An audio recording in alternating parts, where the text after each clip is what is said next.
The next thing I was going to say to you is, all right, so there's some states that you see that are banning critical race theory being taught in schools. Why do you think there's such a high reluctance to not only the dissemination of Black stories, but also the acceptance of Black people to actually internalize our stories, right? So there's this piece of people like, nah, we don't want that information out there, but there's also an internal component from us that reject these stories as being true stories about who we are.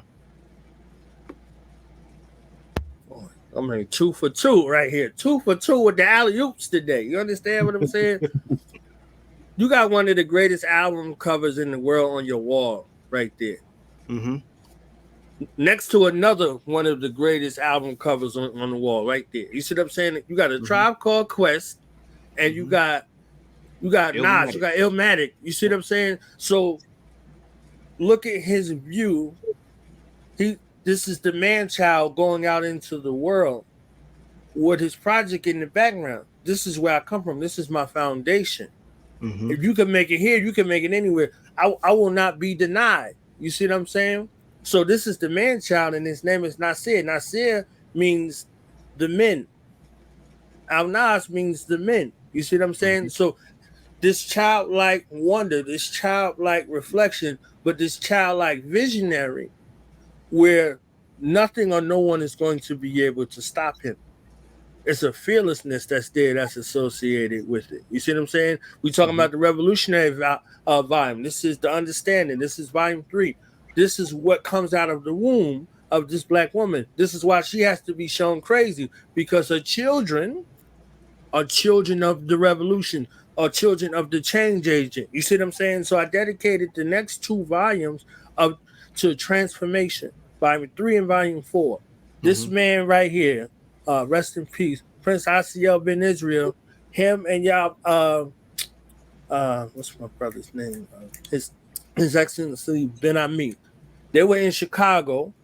There was Black people who wanted to leave Chicago almost 60 years ago now. They left Chicago and went to Liberia, and then they went from Liberia to Dimona, Israel.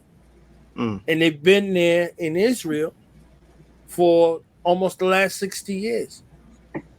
At his funeral, I was there at his funeral with his family, with his sons, with his wife, everybody.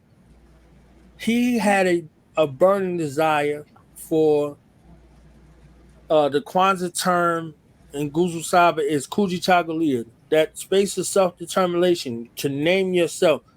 He wanted Black children to grow up in an environment where they were healthy, where there was no toxicity, where there was no violence, and the names that they had been given at birth were honorable names, where there was no influence, where they could watch America on TV. You understand what I'm saying? Like, they could watch America on TV. There'd be a afterthought, not something that they had to exist in. So this was his plan. This was his goal. And they got together, and there was 50 of them that went, and then hundreds of them went after. You see what I'm saying? He faced court, he faced jail time, all kinds of things, because he had a determined idea that was put on his heart, that God put into his heart, to want to see his people in a space where they'd be able to self-determine.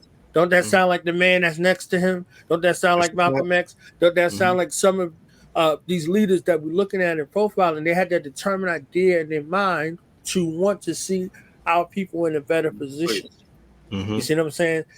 And not just in theory. They went and put roots. They went and put organization. They went and faced whatever it was. So in that space of practicality. So that understanding, that's the best part. So again, these children of the revolution. So these spaces where they push and promote these other things, you start to think in your mind like we don't have a reason to be proud of who we are. Because when we see who we are, as portrayed by these images that are out there and these narratives that are out there, you like, man, Black, man, forget it.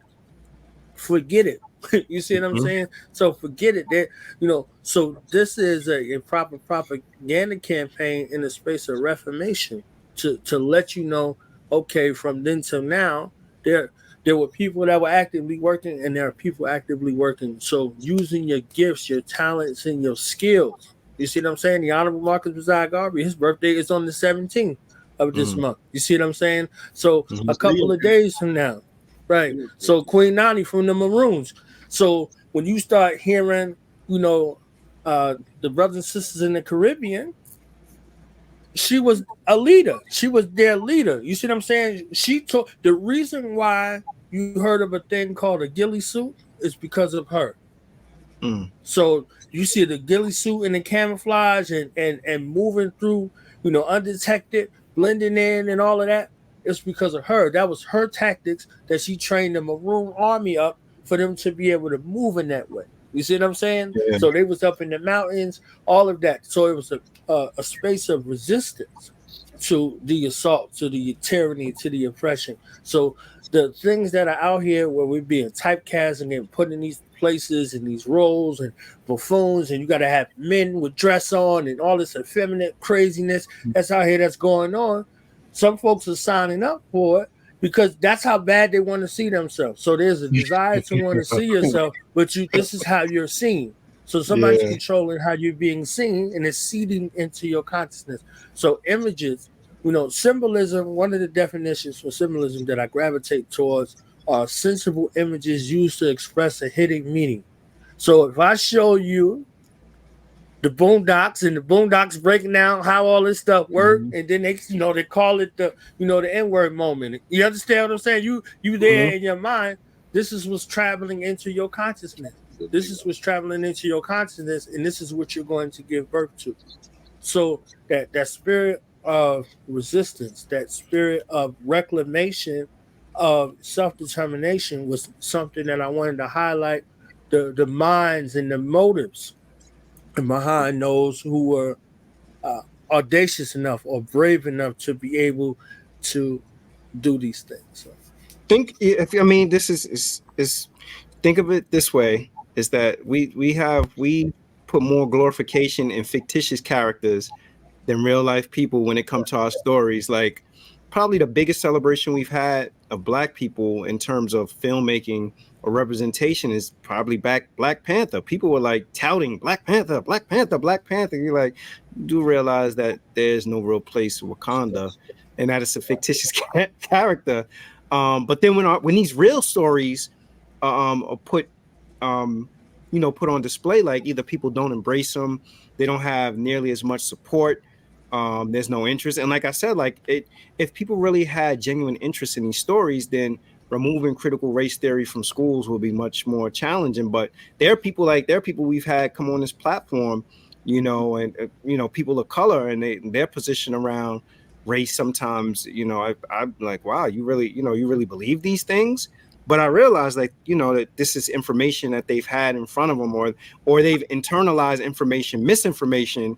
And now the internalization of misinformation they believe to be truth because it's been put in front of them for so long. So, to bring it back to the book, like if you could get this book in the hands of people and give them the real information, then they can take that information and use that to help, generations going forward. Each generation could pass it on to the next generation, and that generation could pass it on to the next generation. And that can help us to really put our true narrative on display for the world, rather than us being glorified and by way of a Black Panther. Black Panther is a great film. It was a great film, but the reality of it is it's not a real story. We have real heroes and real stories that can be told that people could actually appreciate.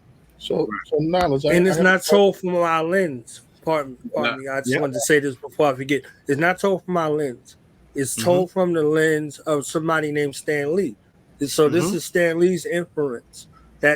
He come from that same group that you can't talk about. You understand? Yep. So this is his mind in regards to how you're seen. So if he controls how these images are seen or internalized, that's one thing. And the other aspect is they funded the school systems. That same protected class, they funded the school system. So critical race theory is something that's up there because they say so. So if they give you something, they can take it back. If we don't create spaces within our homes, one of the plus ups from the Black Panther film, I wasn't a fan of the film at all, neither one of them. But one of the plus ups was to use the opportunity to be able to sit with our children in groups and hear their thoughts and have constructive discussions about it, breakdowns. What did you see? You see what I'm saying? What's that? Like, all right. So they said that Wakanda was Haiti. They said Wakanda was Haiti. It was the first freedom zone for Black people. If all you needed to do was make it there, whatever your status was prior to that, if you made it to Haiti, you was free. That's the only place on the planet where slavery was outlawed. If you made it to Haiti, you were free. So think about that. You see what I'm saying? So when we look at critical race theory and we see the intent, the goal to seek to raise awareness, they ain't seen you since the 1500s. They're not going to see you now. You see what I'm saying? So you have to be able to sit down with your children and children in your span of influence and share these things with them in a way that's more palatable to them for them to be able to receive it. Because if they're learning it from that protected class that you ain't talking about, they're not going to get it well. You understand what I'm saying? Like, they're going to get a whitewash version. Yeah, the victim is victimized by the victor with the pen. You see what I'm saying? So to the victor belongs the spoils.